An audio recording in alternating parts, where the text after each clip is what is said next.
the best way to become a great listener is to learn the art of paraphrasing. Right? Because Well, that's when what you Mike compare, said, you might get a witness, you speak exactly. When you back. can paraphrase it, and you've heard me, and that's good. Okay, well, Dr. Mike on the beach. Now, you guys, we're back in the kitchen, of course, with Mike and Diane and Eric and Kara. Here we are. And the whole topic of communication in marriage, it might seem like Marriage 101, seriously.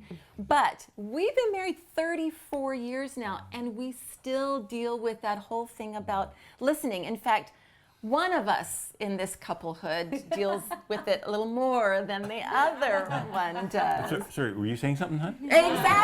Exactly.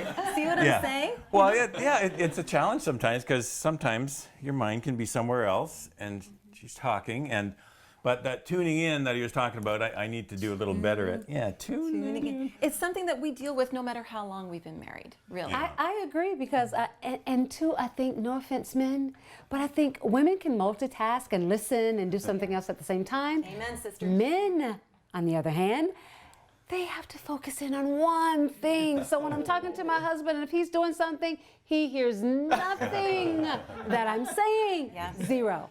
We're focusing on excellence. There you go. Come on. Okay, I'll take that. That's good. I don't know, but you guys have been married that long. Is we're Eric 4 years still? in. Is he still zoned into your every word, or?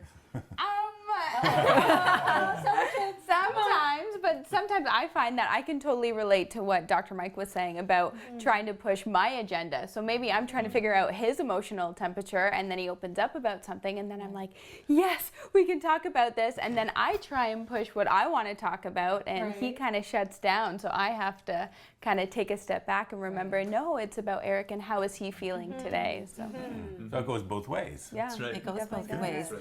Yeah, but Mike, I mean, you communicate for a living. Now, come on. So so there is something about well, the biggest thing is she communicates while I'm doing something, and as she mentioned before, and I am locked in, man. Whatever I'm doing there, I'm trying to be excellent at it. And so while I'm trying to be excellent at that, it's like distracted driving, right? They've proven that you can't, as much as you think you're multitasking, that you can't do more than one thing well at a time. Well, I need to react to my wife's voice a little bit better, though. I do need to respond to that better. We have a lot of fun with this topic just because we are so different and because we still do struggle with it in marriage. But it really She is. hit me very hard on that. Honey, gently. Okay.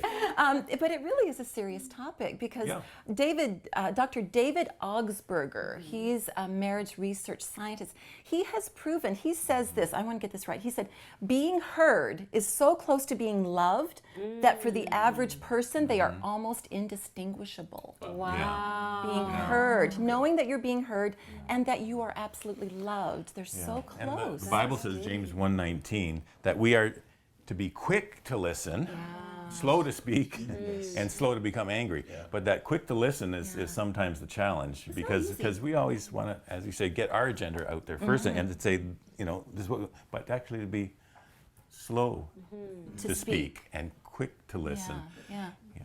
That's why I love what Dr. Mike said. It's because I don't think that I'm going to change when I'm watching the game. I think that I'm still going to be focused in there, right?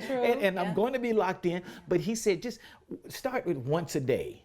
Just taking that opportunity to lock it. Now for me, I like to eat. I like pictures, so I like to kind of think of it as wading in the water, right? So if we're wading in the water, so once a day I need to wade in the water, and so when we wade in the water, when you wade in the water, that means you actually have to get in. You have to be in there together, right? And water has this calming sort of influence on you. When you're wading in the water, you're not in a hurry. You're not running through the water. You're wading in water. So it's actually being patient with her. And as you go in, you delve in, you get a little deeper. And that means asking good questions. So when I hear her, right, it also means that I'm asking good questions, that there's a good response. And water, though, has a little bit of resistance to it, right? And the thing that I have to resist, is giving an answer. She doesn't need a solution. She just needs me to wade in the water. Yes. Can I get on right now? Yeah.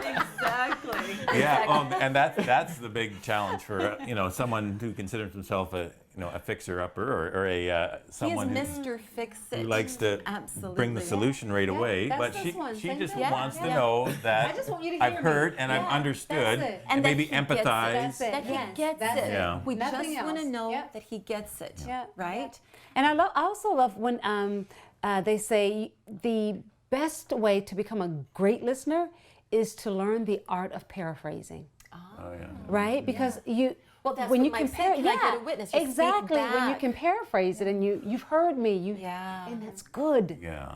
I must have gotten that Mr. Fix-It gene from you, Dad. Because early in our relationship, I would only listen to the first 3 or 4 seconds of what she's saying, and then I'm already processing how am I going to fix this? That's it, Like, yeah. what am I going to say to her? But recently, and she told me that she said, I've found that you are listening better these days because I've actually turned off that advice factor, and I'm actually listening to focusing on what she's saying. And so I feel that That's awesome. That's That's working. awesome. Hey. Yeah, thank you. Thank you. No, 4 years in, and I can check that one off the list. So I actually did that 2 days ago. But I think God gave us 2 ears and 1 mouth for a reason, I think, and so do more listening than talking. That makes And sense. so good discussion, guys, and we better, guys, listen up really closely because in the next half of the program, we're going to be hearing from the girls, just the girls, and we got to tune into what they're going to be saying. This is the only way they can get us to listen. They can give us a choice. Picking them out. Stay where you are Yeah. because this conversation is just the girls and it's going to be good. Yeah.